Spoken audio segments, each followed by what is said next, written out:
And sometimes refs are just cowards, and they're like, he did, but it's a playoff game, and I'm scared. All right, so let's do this thing.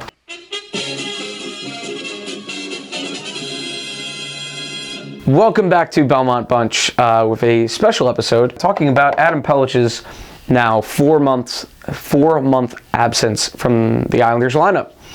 So, the first thought, I think, amongst fans was, shit. And the second thought was, all right, Dobson.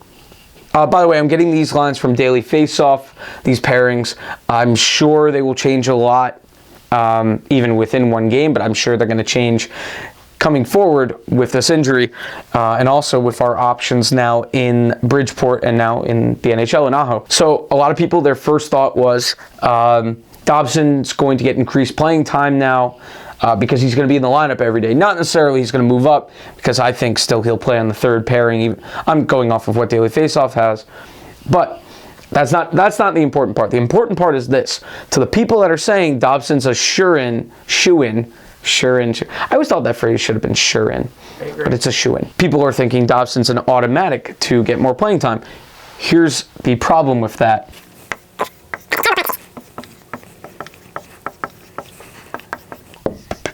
Oh, that is... See, I got caught up in the thing too, that the fans probably are. So, this is the handedness of each defenseman. You really... I mean, you can run two lefties on the same line. You can run two righties. It's just not as comfortable. And also, probably not as a great idea to have the rookie in an awkward situation like that. Again, it's not the most awkward thing in the world. Teams do it.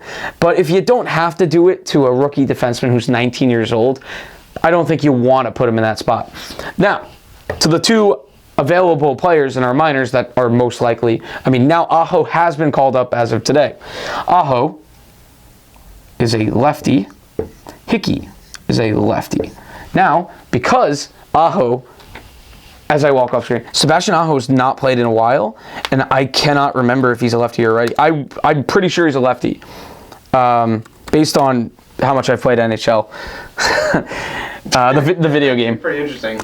Because they list that Sebastian Aho Islanders. There are two Sebastian Ahos in the league with the same exact name. They are not related.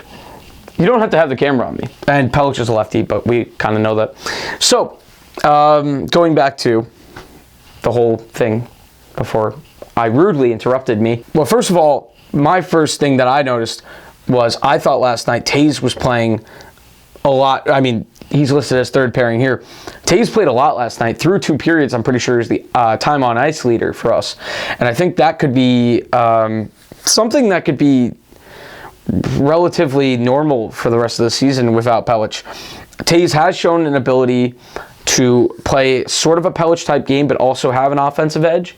So there's that. Not quite as good defensively, but probably better offensively. So there's a healthy balance there. I could see Taze lining up with Pelech. You move Taze to the second, Pelech over, Dobson comes down. Dobson's already not been playing a ton of time on ice. And you know what? Honestly, Aho has played just about as many career games as Dobson, and he's 23, and I think the organization knows more what they have in Aho at the current time. So I don't think it's out of the realm of possibility for Dobson to go right back to sitting, because I at the Devil game last night, he iced the puck a couple times. He got out-muscled a couple times in the also in the Devil game. I think there's still something to be desired here, but he's also, I mean, he's 19, so I'm not saying he's not going to be great. I'm saying in the moment, maybe being the 7th defenseman still isn't a terrible thing for him.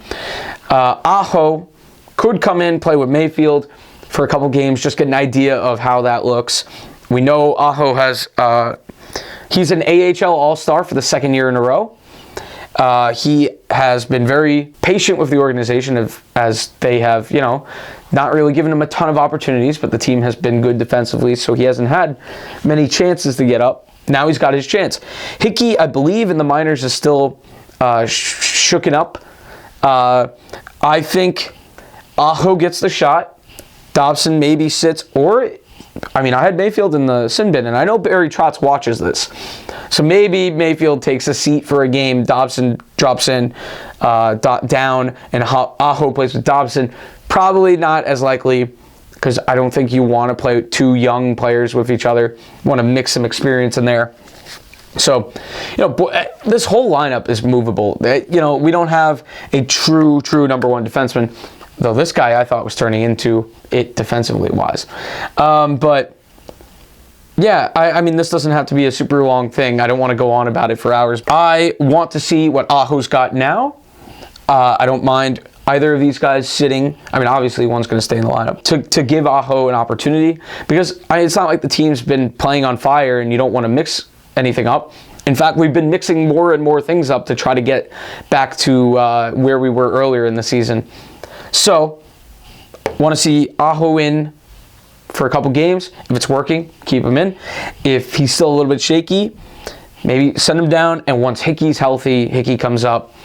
There's always the possibility of a very, very minor trade where you're giving up maybe like a mid to late round pick to get some rental defenseman. Oh, this is already back on. But yeah, this is where we stand currently.